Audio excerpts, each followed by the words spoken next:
بسم اللہ الرحمن الرحیم۔ السلام علیکم، ویلکم ٹو زیبو وائس۔ جی جناب، کیسے ہیں آپ؟ امید کرتی ہوں سب ٹھیک ٹھاک ہوں گے، خیریت سے ہوں گے۔ تو ناول کا آغاز کرنے سے پہلے میری آپ سے گزارش ہے، جلدی سے میرے چینل کو سبسکرائب کریں، شیئر کریں، کمنٹس کر دیا کریں۔ تو بغیر کسی دیر کے ناول کا آغاز کرتے ہیں۔ ناول کا نام ہے عشق و عشق سمجھ اور رائٹر کا نام ہے رفعت سراج۔ امی چھوٹی ممانی آئی ہیں۔ اسما نے دروازے سے جھانک کر اطلاع باہم پہنچائی۔ ہائے، کیسے آ گئی بھابھی آج؟ انہوں نے تعجب سے گویا خود سے خطاب کیا تھا۔ اور تم نے دروازہ کیوں نہیں کھولا؟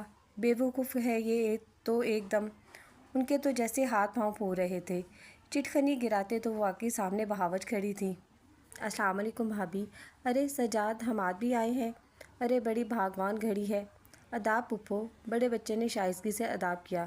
جیتے رہو۔ وہ جلدی جلدی کرسیاں آگے کرنے لگی۔ ارے بھائی عائشہ، اس پنکھے کی سپیڈ تو بڑھا دو، ذرا ہوا محسوس ہی نہیں ہو رہی۔ پرانا ہو گیا ہے بہت، اس لیے اس کی ہوا بس اتنی ہی ہے۔ وہ شرمندگی سے گویا ہوئیں۔ ارے تو تم نے کہا کیوں نہیں؟ اب آج سے کل آئے گا تو نوکر پنکھا خود ہی لگا بھی جائے گا۔ دوسرے کمرے میں پنکھا ہے۔ انہوں نے رومال سے اپنا چہرہ پونچھا۔ ارے نہیں بھابھی، ہمیں تو یہ پنکھا بھی بہت ہے، آپ پنکھا مت بھجوائیے گا۔ تمہاری تو عادت ہے عائشہ، ہر چیز کو نہ کرتی ہو۔ ارے دیال تمہارا اپنا بھائی ہے، کوئی غیر تو نہیں؟ جی، اسی دیال بھائی کے ہوتے ہوئے بھی میرا چولہا ٹھنڈا رہتا ہے۔ وہ خاموش ہو رہیں۔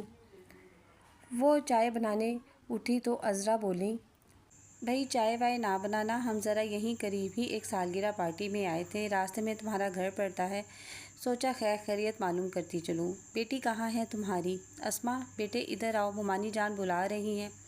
وہ اسے ان کے پاس بھیج کر باورچی خانے میں چلی گئی۔ اسما سہم کر دروازے میں ہی اٹک کر رہ گئی تھی۔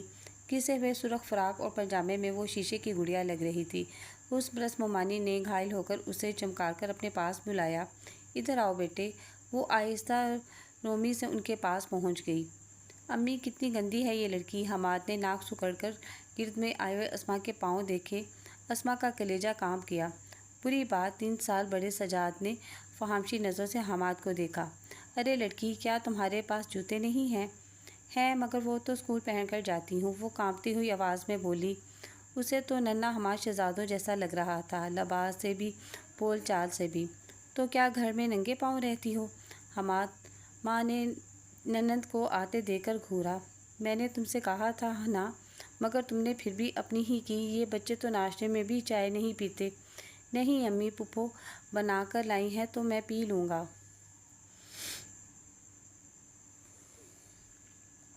سجاد نے آگے بڑھ کر کپ اٹھا لیا۔ حماد اسی طرح تنتنا بیٹھا رہا۔ بھئی پرسوں عید ہے، اسما کے کپڑے وغیرہ بنانے ہیں یا نہیں؟ ہیں اس کے پاس کپڑے، آپ فکر نہ کریں۔ ارے حد کرتی ہو، ہم کیوں فکر نہ کریں؟ بچی نہیں ہے ہماری؟ انہوں نے پرس کھول کر 100 کے 3 نوٹ نکالے اور اسما کو دینا چاہیے۔ بھابھی یہ آپ کیا کر رہی ہیں؟ میں کہہ رہی ہوں نا، ہیں اس کے پاس کپڑے۔ اب اتنی اچھی چیز بھی نہیں تمہاری خودداری۔ میں خدا نخواستہ بھیک تو نہیں دے رہی ہوں جو تم اس طرح میرے ہاتھ روک رہی ہو۔ ہٹو پیچھے۔ لو اسما، اپنی امی کے ساتھ جا کر اچھے سے کپڑے لے کر آنا اور پھر عید پر گھر آنا۔ اسما نے پیسے نہیں لیے۔ خوفزدہ سے انداز میں ماں کو دیکھا۔ وہ نظریں جھکا کر پیچھے ہٹ گئیں۔ عذرا نے پیسے اسما کی مٹھی میں دبا دیے اور خدا حافظ کہہ کر رخصت ہوئیں۔ عائشہ نے میکے میں یتیمی کا وقت گزارا تھا۔ بھائیوں کو آگے بڑھنے، دولت مند بننے کا جنون تھا۔ دونوں نے جلد ہی اپنا بوجھ اتار پھینکا تھا۔ یوں بھی دونوں بال بچوں کی ذمہ داری میں الجھ چکے تھے۔ شوہر کے ہوتے ہوئے بھائی مہینوں نہیں جھانکتے تھے، تو 3 سال شادی شدہ رہ کر جلد ہی وہ بیوہ ہو گئیں تو کس برتے پر بھائیوں کی چوکھٹ پر جا پڑتیں۔ جبکہ بھائیوں نے بہت کہا مگر انہوں نے یہ افلاس بھری خود مختاری نہ چھوڑنے کا فیصلہ کر لیا تھا۔ حساس اتنی ہو گئی تھیں، پہلے سے مقابل کے ذہن تک جا پہنچی تھیں۔ اس تنہائی سے ان کا سمجھوتا ہو گیا تھا۔ نزدیک سلائی کڑھائی کے مرکز میں ناگرانی کے فرائض انجام دے رہی تھیں۔ 80 گز پر بنا ہوا 2 کمروں کا مکان ان کے شوہر کی ساری تقوّدود کا صلہ تھا۔ اس پر بھی وہ اپنے رب کا شکر ادا کرتی تھی کہ سر چھپانے کا آسرا تھا۔ وہ کبھی کبھار بھائیوں کے ہاں جاتی تو اسما کو کبھی ساتھ لے کر نہ جاتی، مبادا وہ اپنے ماموں اور ان کے ٹھاٹ باٹ سے مروب نہ ہو جائے اور احساس کمتری کا شکار نہ ہو جائے۔ وہ بہت توجہ سے اسے تعلیم دلا رہی تھی، اسے اعلیٰ اخلاق تربیت دے رہی تھی، ہر وقت کی تنہائی نے اسے بے حد کم گو بنا دیا تھا، بے حد خوش طبیعت پائی تھی اس نے۔ ان دنوں جب گزرتے ماہ و سال اسے درجہ وہم کی طلبہ بنا چکے تھے اور وہ ماں کی بے ساکھی بن رہی تھی، ایک دن اچانک دروازہ بجا، ماں موجود نہیں تھی، لہٰذا اس نے آنے والے کا نام پس در پوچھا۔ نام بتانے کے بجائے آنے والے نے تنتنا کر ارشاد کیا، ارے بھائی دروازہ کھولیے۔ پھر بڑبڑاہٹ سنا دی، اچھی مصیبت ہے۔ اس نے گھبرا کر دروازہ کھول دیا۔ سامنے ایسا اجلا بانکا سجیلا نوجوان تھا کہ وہ حیران ہو کر ایک دم پیچھے کو ہو گئی۔ پھپھو کہاں ہیں؟ وہ تو نہیں ہیں۔ اب وہ از خود سمجھ گئی کہ وہ اس کا کوئی ماموں زاد ہے۔ ان سے کہہ دیجیے گا کہ امی 7 ڈے میں ایڈمٹ ہیں اور یاد فرما رہی ہیں۔ وہ ملاقات کا ٹائم بتا کر الٹے قدموں میں واپس لوٹ گیا۔ ایسا جلال، اتنا کروفر دیکھ کر اس کی تو ہمت ہی نہ ہوئی کہ کہہ دے اندر تشریف لائیں۔ تھوڑی دیر بعد عائشہ آ گئیں تو اس نے بتایا، امی ایک صاحب آئے تھے، آپ کو پھپھو کہہ رہے تھے اور کہہ رہے تھے امی 7 ڈے میں ایڈمٹ ہیں، اتنے بجے آ کر ملاقات کر لیں، حالت بہت سیریس ہے۔ آئے ہائے، نام کیا بتایا تھا؟ نام نہیں بتایا تھا، میں نے پوچھا بھی تھا۔ پتہ نہیں بڑی بھابھی کے ہاں سے آیا تھا کہ چھوٹی بھابھی کے ہاں سے، کیا عمر ہوگی اس کی جو آیا تھا یہ کہنے؟ بس لڑکے سے تھے، مجھ سے بڑے ہوں گے۔ اچھا، پھر تو چھوٹی بھابھی کے ہاں سے آیا ہوگا۔ ارے خدا خیر کرے، ابھی بیچاری نے دیکھا ہی کیا ہے، خدا رحم کرے۔ وہ اسی وقت اٹھ کھڑی ہوئی، رات 9 بجے تک آؤں گی، ساتھ والوں کو کہہ کے جا رہی ہوں، دروازہ اچھی طرح بند کر لینا۔ وہ تو بخلاہٹ میں تیزی سے باہر نکل گئیں۔ توبہ، امی شکوہ کنہ بھی رہتی ہیں اور محبت کا یہ عالم ہے کہ کھانے پینے تک کا ہوش نہیں رہا۔ وہ دھلے ہوئے کپڑے رسی سے اتارنے لگی۔ رات کے لیے اس نے روٹی بھی ڈال لی مگر عائشہ نہ آئی۔ اب تو وہ ایک دم ہراساں نظر آنے لگیں۔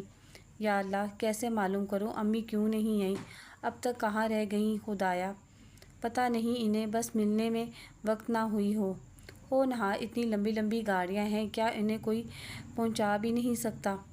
وہ کبھی اٹھ کر صحن میں پھرنے لگتی، کبھی کھڑکی سے باہر جھانکتی۔ بی پڑوسن نے بھی کئی بار دیوار سے سر ابھار کر پوچھ ڈالا، اے اسما، آ گئی تمہاری امی؟ نہیں خالہ جان، وہ رونے کو ہو گئی، مجھے ایسا محسوس ہوتا ہے انہیں کوئی سواری نہیں ملتی۔ ارے اللہ رکھے، ان کے بھائیوں کی تو موٹیں ہیں، چھوڑ جاتا کوئی، بیچاری غریب عورت۔ ایک تو وہاں جان کھپا کر آئی، اس پر بلا لے گئے۔ لو بھلا، ماں جایا بھی آج تو پرایا ہو گیا۔ اور کھانا کھا لیا تم نے؟ انہیں خون کی سفیدی کے تجزیے سے لمحاتی فراغت نصیب ہوئی تو کھانے کا پوچھا۔ امی تو آ جائیں، کھانا کیسے کھا لوں؟ اس کے آنسو بہہ نکلے کو بےتاب تھے۔ ارے آتی ہوں گی، جی ہلکا نہ کرو۔ اے لو، وہ واجد کے ابا برابر ہانک دے رہے ہیں، کھانا دے دوں انہیں؟ وہ اتر گئیں۔ اسما دوبارہ کھڑکی میں جا کھڑی ہوئی۔ اسی دم سامنے سے گاڑی کی ہیڈ لائٹس روشن ہوئی اور گاڑی رک گئی۔ گاڑی دروازے کے سامنے رکی تھی۔ وہ سمجھ گئی کہ عائشہ آ گئی ہیں۔ وہ ٹپک کر دروازے پہ آئی تو دروازہ کھلا تو وہیں سامنے شام والا نوجوان کھڑا تھا۔ اس نے بے تابی سے کار کی سمت دیکھا، اس کے چاروں دروازے بند تھے۔ میری امی کہاں ہیں؟ اس نے تڑپ کر پوچھا۔ میں آپ کو لینے آیا ہوں، نہایت آہستہ جواب میں ایک دم الٹ جواب ملا۔ امی؟ اس نے اپنے سوال کا جواب جاننا چاہا۔ میری امی کی ڈیتھ ہو گئی ہے، پھپھو گھر پر ہی ہیں، مجھے پاپا نے کہا ہے کہ آپ کو لے آؤں، آپ پریشان ہوں گی، حالانکہ ایک اچھی خاصی سمجھدار لڑکی کیا ایک رات تنہا نہیں رہ سکتی؟ مگر پاپا اور پھپھو، جلدی کیجیے، میرے پاس وقت نہیں ہے۔ اس کا لہجہ بھر آیا ہوا تھا جیسے روتا ہو، اور وہ تو یہ سن کر دم بخور رہ گئی تھی کہ ممانی جان کا انتقال ہو گیا ہے۔ وہ کمزور اعصاب کی لڑکی گھر بند کر کے 5 منٹ کے اندر اندر گاڑی میں بیٹھ گئی۔ پڑوسن تک کو بتانے کی ضرورت نہ سمجھی۔ انہی کپڑوں میں آج وہ دوسری مرتبہ اپنے دولت مند ماموں کے گھر جا رہی تھی۔ پہلی مرتبہ سنا تھا کہ ماں کی گود میں گئی تھی۔ ماں نے اپنے دولت مند بے نیاز بھائیوں کے گھر سے بیٹی کو اس لیے دور رکھا تھا کہ اس میں احساس کمتری پیدا نہ ہو، وہ پڑھ لکھ کر کم از کم لیکچرار بن جائے، مگر اس کے باوجود کہ اتنی احتیاط کی گئی تھی، اس میں نام کو اعتماد نہیں تھا، گھبرائی، بکھلائی۔ آخر ماں سے کوتاہی تو ہو ہی گئی تھی۔ آس پاس کے متوسط رشتہ داروں کے اتنے ڈانٹ پاٹ دیکھ کر جب ماں کے منہ سے بے ساختہ نکل جاتا کہ اس کے ماموں ان سے 10 گنا زیادہ مالدار ہیں تو وہ ان کی آرائش و آسائش کا تصور بآسانی کر سکتی تھی۔ اتنا اعتماد بھی نہیں تھا کہ اس سے تعزیتی کلمہ کہہ دیتی کہ مجھے دکھ ہوا ہے، یا ممانی جان کو کیا ہو گیا تھا۔ سر جھکائے ہاتھ مسلتی رہی، یہاں تک کہ گاڑی ایک دھچکے سے رک گئی۔ اس کے سامنے ایک عظیم الشان عمارت تھی جس میں داخل ہوتے وقت اس کی ٹانگیں کانپ گئیں۔ اندر بے پناہ رش تھا۔ وہ لڑکیاں بیچاری کھا کھا کر رو رہی تھیں۔ معلوم ہوا کہ ان کی بیاہتا صاحبزادیاں ہیں جن کی نخوت اور غرور کے قصے اس نے بے پناہ سنے تھے۔ گھر کا ہر فرد غم سے نڈھال تھا۔ سفید سفید چاندنیوں پر بیٹھے ہوئے لوگ تک آپ دیدہ ہو رہے تھے۔ ماموں جان کے علاوہ ایک وہ اسے مضبوط اعصاب کا نظر آیا جو چہرے پر تاثر کیے ادھر ادھر آ جا رہا تھا۔ تمام راستے جو ہونٹ پیچھے گاڑی چلاتا جا رہا تھا، تب اس نے حیرانی سے سوچا تھا کہ کیا اسے اپنی ماں کا دکھ نہیں؟ خدا نخواستہ اگر اس کی امی کو کچھ ہو جائے تو وہ تو دوسرا سانس بھی نہ لے۔ پھر کوئی اس کی جانب متوجہ نہیں ہوا تھا۔ ویسے بھی افراتفری مچی ہوئی تھی۔ اس نے امی کو دیکھا جو میت کے سرہانے بیٹھے قرآن پڑھ رہی تھیں، وہ بھی وضو کر کے وہاں ماں کے پاس ہی سپارہ لے کر آ بیٹھی۔ امی نے اس سے کوئی بات نہیں کی تھی، بس چشمے سے ایک نظر اسے دیکھا تھا، پھر دوبارہ پڑھنے میں مصروف ہو گئی۔ آنٹی انکل کہہ رہے ہیں جنازہ صبح ہی اٹھے گا، سجاد نے جوابی ٹیلکس بھجوایا۔ وہ صبح پہنچ رہے ہیں۔ آسمانی آواز کی سمت نظر اٹھائی۔ کوئی خاتون ایک بڑی بی سے مخاطب تھیں۔ تب اسے بھی معلوم ہو گیا کہ سجاد بھائی باہر ہیں۔ تمام رات آنکھوں میں کٹی تھی۔ نزدیک سے آئے ہوئے لوگ واپس چلے گئے تھے کہ صبح جنازے پر آئیں گے۔ ممانی جان کے میکے والوں کی تعداد کثیر تھی۔ ماموں جان کے رشتہ داروں میں تو ایک بڑے ماموں کا گھر تھا، یہاں دونوں ماں بیٹی تھیں۔ کتنی ہی افراتفری سہی، مگر کوئی جھوٹ سے بھی اس کی سمت متوجہ نہیں ہوا تھا۔ اس کا دل اپنی بے پناہ حساسیت کی وجہ سے نہایت اجنبیت محسوس کر رہا تھا۔ وہ سمجھ گئی کہ آخر اس کی ماں اسے یہاں لانا کیوں پسند نہیں کرتی تھی۔ اس نے بھئی سوچ لیا تھا وہ آئندہ ان برف کے سلوں کی مانند ڈھلے ہوئے فرعونوں کے ہاں نہیں آئے گی۔ موت کا گھر سہی کیا یہ خواتین آپس میں اتنی دیر سے غیر متعلقہ باتیں نہیں کر رہی تھیں؟ کسی کی بیوگی، کسی کی طلاق، کسی کی شادی اور منگنی پر تبصرے نہیں کر رہی تھیں۔ جنازہ اٹھتے اٹھتے دوپہر کے 12 بج گئے تھے۔ سجاد اپنی غیر ملکی بیوی اور بیٹے کے ہمراہ 8 بجے صبح کراچی پہنچ گئے تھے۔ جنازہ اٹھتے ہی اس نے ماں سے گھر کو چلنے کو کہا۔ صبر کرو، چلتے ہیں، کیا سوچیں گے سب لوگ، موت کا گھر ہے۔ انہوں نے دبی دبی زبان میں گویا اسے جھاڑا۔ اف، اتنی بے نیازی، اتنی اجنبیت کے باوجود امی کا جی نہیں چاہ رہا گھر جانے کو۔ وہ تو ایک دم گھٹ کر رہ گئی تھی۔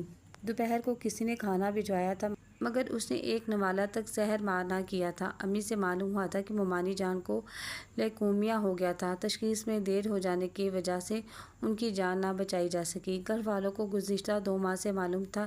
انہیں باہر بھیجنے کے انتظام کرتے کرتے یہ دن آن پہنچا تھا کہ وہ دنیا سے باہر ہو گئیں۔ اتنی ہنستی بولتی ممانی کے بارے میں اسے یہ جان کر بہت دکھ ہوا تھا۔ جو امی دوبارہ قرآن خوانی میں مصروف ہو گئیں تو وہ باہر لون کی سیڑھیوں کے پاس آ کھڑی ہو گئی۔ اسے غصے کرنا نہیں آتا تھا، بس رونا آتا تھا۔ وہ سامنے کھڑا غالباً کسی کو خدا حافظ کہہ رہا تھا۔ وہ جانے کیا سوچ کر آگے لپک کر چلی آئی۔ حماد بھائی، آپ مجھے گھر چھوڑ آئیں، اس نے سادگی سے جانے کیسے کہہ دیا۔ حماد نے اس 15 سالہ دوشیزہ کو یوں تعجب سے دیکھا جیسے خدا معلوم کیا انہونی ہو گئی ہو۔ تکلیف کیا ہے آپ کو؟ کیا یہ گھر نہیں ہے؟ میں اپنے گھر جانا چاہتی ہوں۔ آپ کے خیال میں اس قدر فارغ ہوں کہ آپ کو لاتا پہنچاتا رہوں؟ رات پاپا نے کہہ دیا تو چلا گیا، ورنہ آپ کے بنا یہاں کون سا کام رکے پڑے تھے؟ اس کے لہجے میں سنگینی اور نخوت تھی۔ وہ اسے یوں دیکھ رہا تھا گویا خود ہاتھ ہو اور وہ چونٹی ہو۔ اس نے غلط اندازہ کیا تھا۔ وہ خوف زدہ ہو کر پیچھے ہٹ گئی۔ اس کی زبان کا کوڑا اس کے کانپتے دل پر پڑا تھا۔ دوسروں کے سامنے تو خود کو خوددار اور مصفی بنا کر پیش کرنا بھی آسان ہوتا ہے، اپنی نظر میں تمام تر حقائق کی موجودگی میں معتبر کرنا کتنا کٹھن عمل ہے۔ وہ اپنی نظر میں کمتر ہو گئی تھی۔ اسے وہاں کے در و دیوار کاٹنے کو دوڑ پڑے۔ وہ وہیں زینے پر بیٹھ گئی۔ بعض اوقات کم مایہ آدمی مایہ کا نہیں، ایک دوست، ایک شناسہ کا بھکاری بن جاتا ہے۔ غریب آدمی کو امیر کی مہربانی کا رویہ بھی نہیں بھولتا۔ کتنا بڑا آدمی ہے، مگر کسی طرح سینے سے لگایا تھا۔ غرور تو نام کو نہیں۔ غریب آدمی کو امیر آدمی کے ہاتھوں اپنی تحقیر بھی نہیں بھولتی۔ آنکھیں تذلیل پر روئی نہ روئی، خوددار دل لہو روتا ہے۔ اسے تو یہاں ایک بھی شناسا نظر نہیں دکھائی دی تھی۔ اس کی ذہنی اذیت مرحومہ کے متعلقین سے بھی سوا تھی کہ وہ تو اس حادثے کے لیے 2 ماہ بیشتر سے تیار ہو گئی۔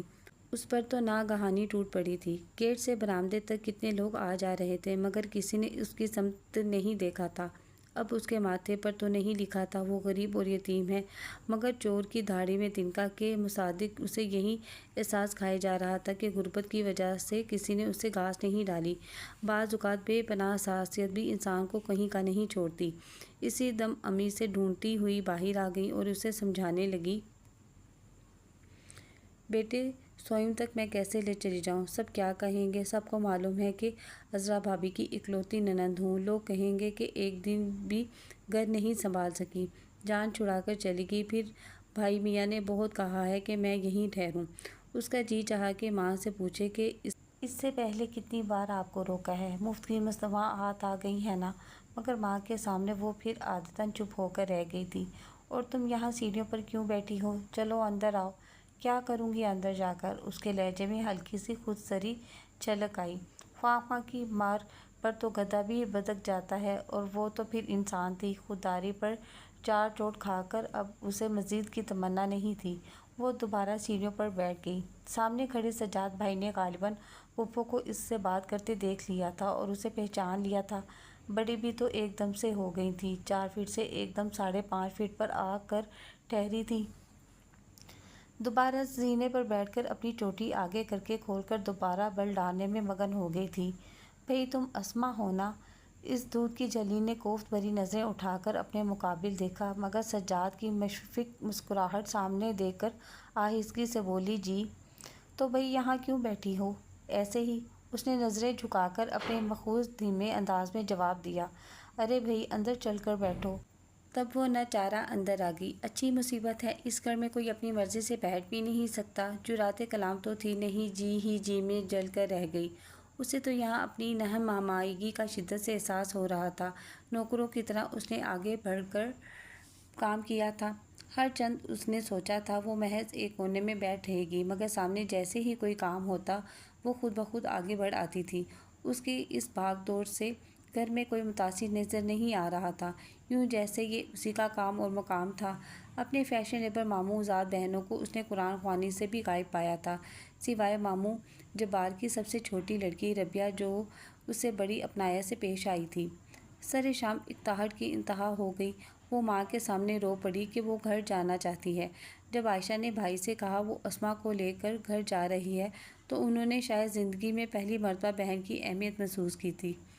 شتر بے مہار بے سمت بیٹیاں جنہوں نے اپنے برخورد ڈھونڈ کر انہیں بہت جلد الوداع کہہ دیا تھا، من مانی کرنے والی بیوی بہرحال حقیقی و مساز بھی تھیں۔ بہن نے جانے کو کہا تو وہ بولے، عائشہ تم بھی چلی جاؤ گی تو یہ سب کون سنبھالے گا؟ بہن اس حقیقت سے ناواقف تھی کہ مرحومہ نے شوہر کے ساتھ قلب بیانی سے کام لیا تھا کہ عائشہ بے حد خوددار ہے، وہ مر کر ہی شوہر کی چوکھٹ چھوڑے گی۔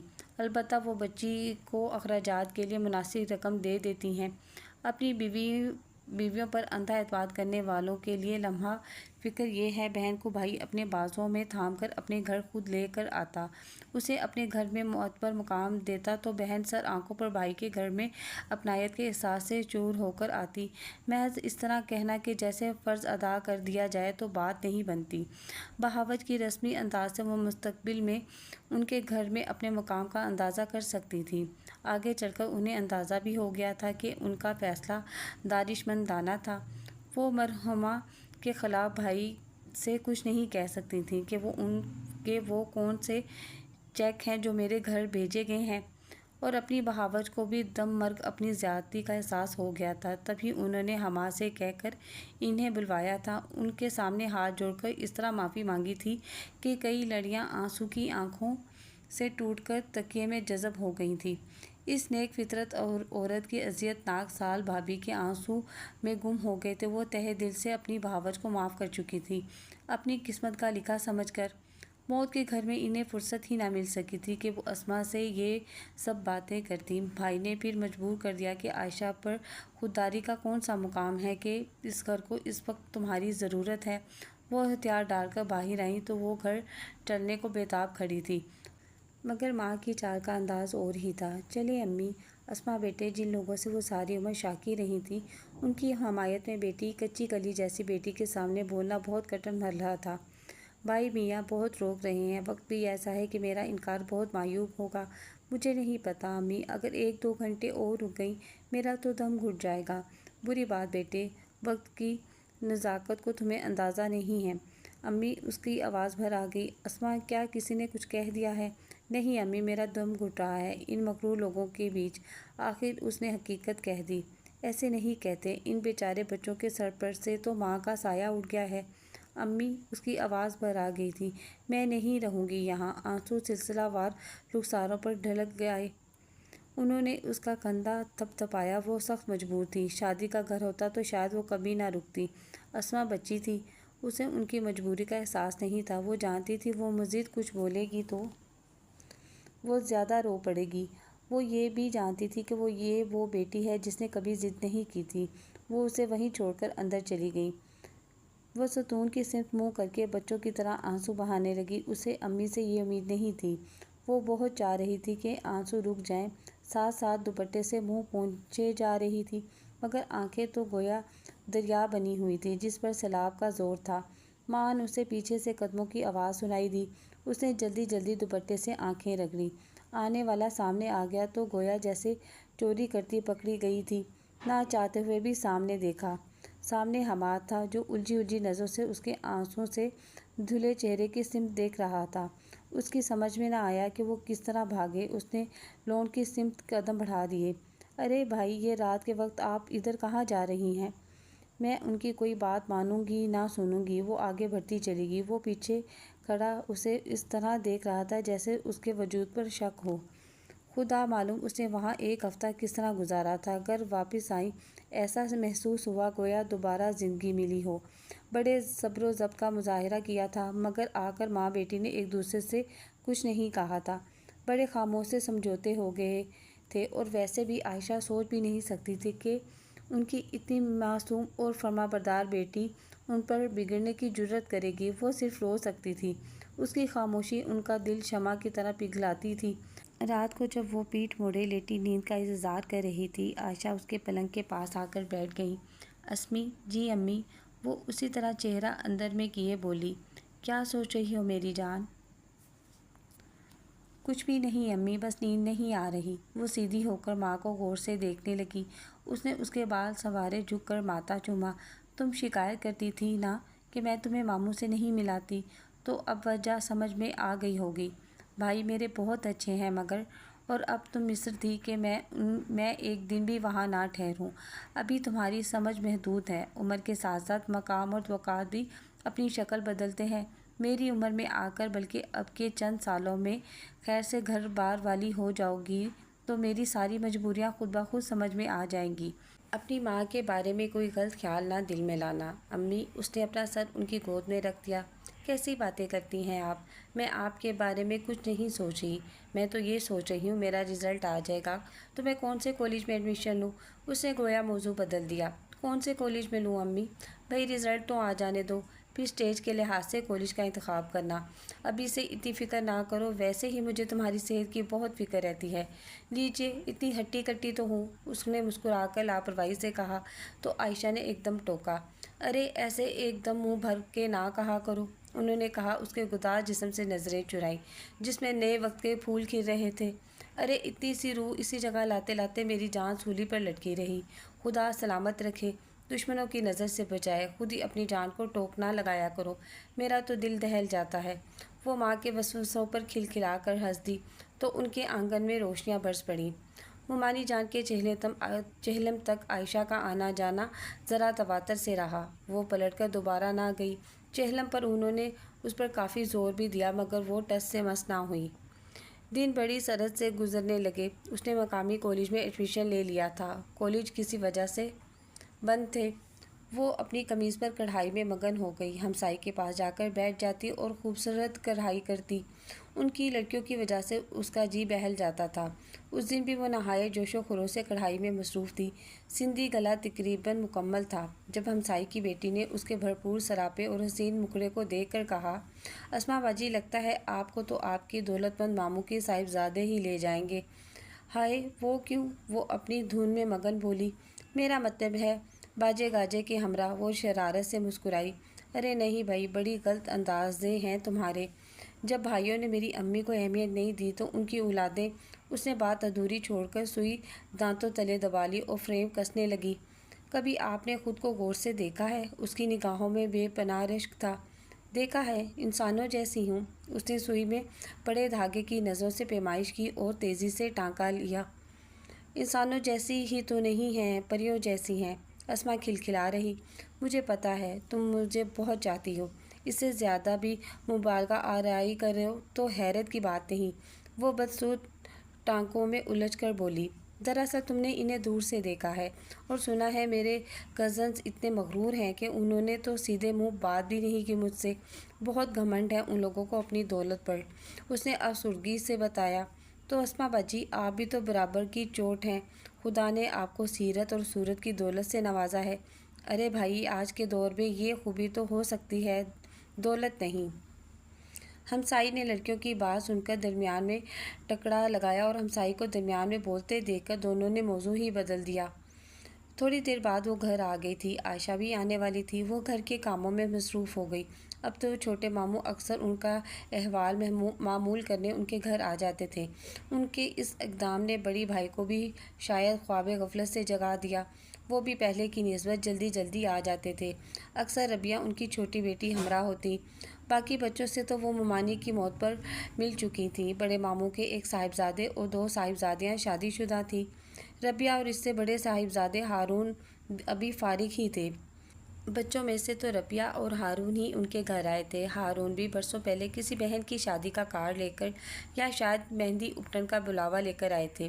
ربیہ آپا کے پاس پلی بڑھی تھی، اس لیے ممانی جان اسے ساتھ نہیں رکھتی تھی، مگر اب اس کی ربیہ سے دوستی ہو گئی تھی۔ اسی دن شام کو جب وہ حسب معمول ماں کا انتظار کر رہی تھی، دروازے پر ناموس سی دستک ہوئی۔ دروازہ کھولنے سے بیشتر اس نے آنے والے کا نام پوچھا۔ میں گورنمنٹ فیکٹری کا ورکر ہوں۔ یہ سنتے ہی اس نے جھٹ دروازہ کھول دیا۔ ماں کی بجائے شفیق گورنمنٹ فیکٹری کے ورکر کو سامنے دیکھ کر وہ حیران تھی۔ فیکٹری گودام میں آگ لگ گئی۔ کئی ورکر اندر ہی جھلس گئے۔ آپ کی والدہ باسی شہید اسپتال کی ایمرجنسی میں ہے۔ وہ اتنا بتا کر پلٹ گیا۔ وہ تو جیسے اپنے ہوش و حواس کھو بیٹھی بھاگ کر ساتھ والوں کے ہاں گئی اور پھوٹ پھوٹ کر روتے ہوئے ساری بات کہہ سنائی۔ ہمسائی جھٹ برقع اٹھا کر اس کے ہمراہ ہو لی۔ راستے بھر وہ اسے تسلیاں دیتی رہی، حوصلہ بڑھاتی رہی۔ وہ وہاں پہنچی تو بڑے ماموں کو وہاں دیکھ کر حیرانی ہوئی کہ اس سے پہلے وہ کیسے پہنچ گئے۔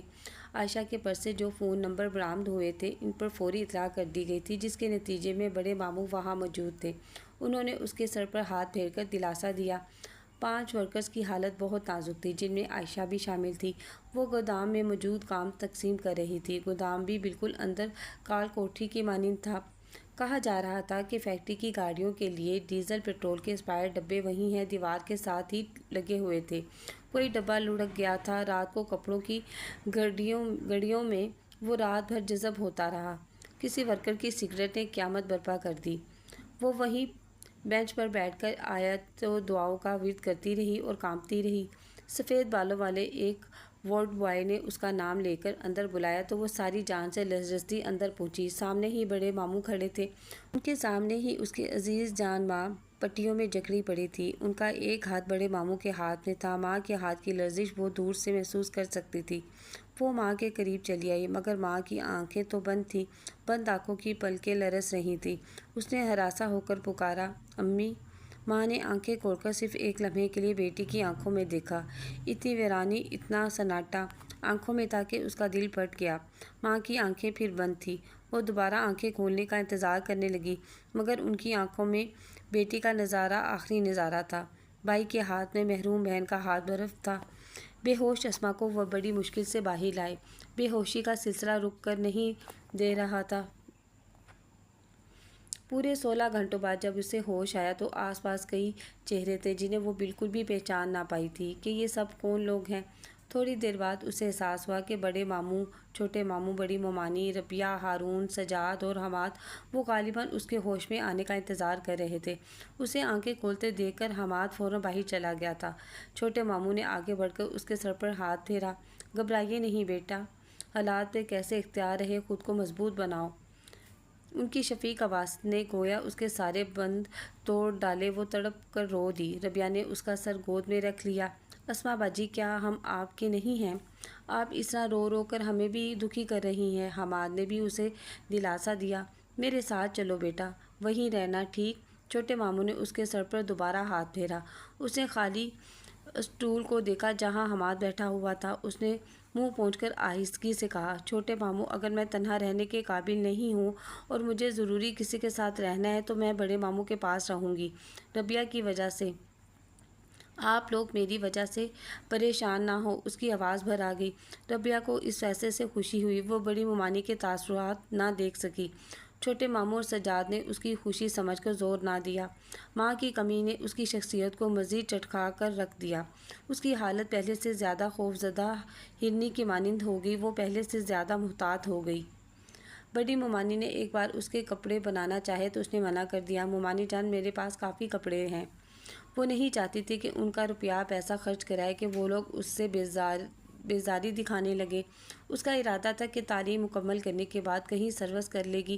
فیکٹری سے اسے کچھ پیسے ملتے تھے جو اس نے پس انداز کر لیے تھے اپنی کتابوں فیسوں کے لیے۔ وہ چاہتی تھی جب تک وہ ان کے دستے نگر ہیں انہیں بہت کم تکلیف دے، تاکہ ان کے دل تو کم از کم اس کے لیے ہر دم وار ہیں کہ یہی تو سب سے زیادہ دور تھے اور یہی سب سے زیادہ قریب۔ دکھ کا مداوا نہ ہوتا تو دکھ رہتے یا پھر دنیا سر پر پڑی سب کو جھیلنی پڑتی ہے۔ دکھ مقدر میں رقم ہو جائے، ہر راستہ پھر اسی سمت لے کر جاتا ہے۔ وہ بہت سمجھداری سے وقت کاٹ رہی تھی، بہت کم بات کرتی تھی، کچھ زیادہ عادت بھی نہ تھی باتیں کرنے کی۔ ربیہ سے بڑی بہنیں تو آج بھی اسی طرح فاصلے پر تھیں اور انہی کی زبانی یہ انکشاف ہوا تھا کہ دونوں ماموں کی والدہ الگ تھیں۔ اس کی والدہ کی مادر محترم الگ۔ دونوں ماموں کی والدہ کا ساتھ اس کے نانا کے ہمراہ چند برسوں کا تھا، جبکہ دوسری شادی عائشہ کی امی سے ہوئی اور یہ رفاقت طویل عرصے پر محیط تھی۔ اس کی سب کچھ سمجھ میں آ گیا۔ ستیلے پن نے رشتہ ازخور پر تکلف کر دیا تھا۔ اسے ماں کا اپنے بھائیوں سے کم ملنا، ان کی طرف مدد کے لیے نہ دیکھنا، وہ سب سمجھ گئی تھی۔ کتنی عظیم تھی اس کی ماں کہ کبھی بھائیوں کو ستیلا نہ بتایا۔ ادھر یہ لوگ سمجھ رہے تھے کہ وہ سب باتوں سے واقف ہے۔ بہرحال اب اس کا ذہن اس طرف سے سلجھ چکا تھا۔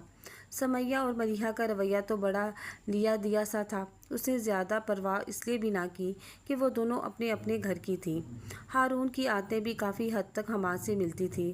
فرق صرف اتنا تھا کہ اس کے لہجے میں رعونت کے بجائے سنجیدگی تھی۔ رہ گئی ممانی جان، نہ اس نے ان سے خوش فہمی پر مبنی توقعات وابستہ کی تھیں، نہ ان کی طرف سے دل انجانے خدشات سے لرزتا تھا۔ وہ ان سے کسی اچھے سلوک کی امید نہیں رکھتی تھی۔ حقیقت کو قبول کرنے کا وصف اسے ماں سے ملا تھا۔ زندگی اپنی محسوس جارحانہ چال چلنے لگی۔ زخم مندل تو نہیں ہوئے۔ وہ روز دلاسوں کے انداز بدل بدل کر خود کو سمجھا لیا کرتی تھی۔ وہ زندگی زندوں کی طرح گزارنا چاہتی تھی اور خود پر بہت محنت کرتی تھی۔ دوسروں کو سکھانا بہت آسان ہے مگر خود کو پڑھانا سکھانا بہت مشکل ہوتا ہے۔ اس روز وہ گھر میں تنہا تھی۔ ربیہ اور ممانی کسی تقریب میں گئی ہوئی تھیں۔ ہارون اپنی قمیض ہاتھ میں لیے اندر آ گیا۔ بھئی یہ امی اور ربیہ کہاں ہیں؟ سارے گھر میں ڈھونڈ لیا۔ وہ گھبرا کر اٹھ بیٹھی۔ ایک تو اس گھر میں کوئی چیز مکمل اور صحیح نہیں ہے۔ اب یہ میچنگ شرٹ، ایک نہیں پورے 2 بٹن غائب ہیں۔ لائیے میں لگا دیتی ہوں۔ ہارون بھائی، آپ ایسا کیجیے کہ تمام شرٹس مجھے دے دیں، میں سب کو دیکھ لوں گی، یعنی ادھڑی ہوں یا بغیر بٹن کی میں ٹھیک کر دوں گی۔ اس نے سادہ انداز میں اپنی خدمات پیش کی۔ ارے نہیں بھئی، تم کہاں الجھن میں پڑی رہو گی، امی کر دیں گی، فی الحال اس شرٹ میں بٹن لگا دوں۔ وہ گیلے ہاتھ گاؤن سمیت وہیں کوچ پر بیٹھ گیا۔ اس نے اٹھ کر سوئی دھاگا تلاش کیا اور بیڈ پر بیٹھ کر لرزتے ہاتھوں سے بٹن ٹانگنے لگی۔ کسی کے سامنے تو اسے پانی بھی نہیں پیا جاتا تھا۔ خود اعتمادی تو رتی برابر نہ تھی۔ پرنٹڈ شلوار کرتے میں ملبوس سیاہ دوپٹہ سر پر بلکہ پیشانی تک اچھی طرح سے جمائے ہوئے وہ اپنی گھبراہٹ پر قابو پاتے ہوئے بٹن ٹانگ رہی تھی۔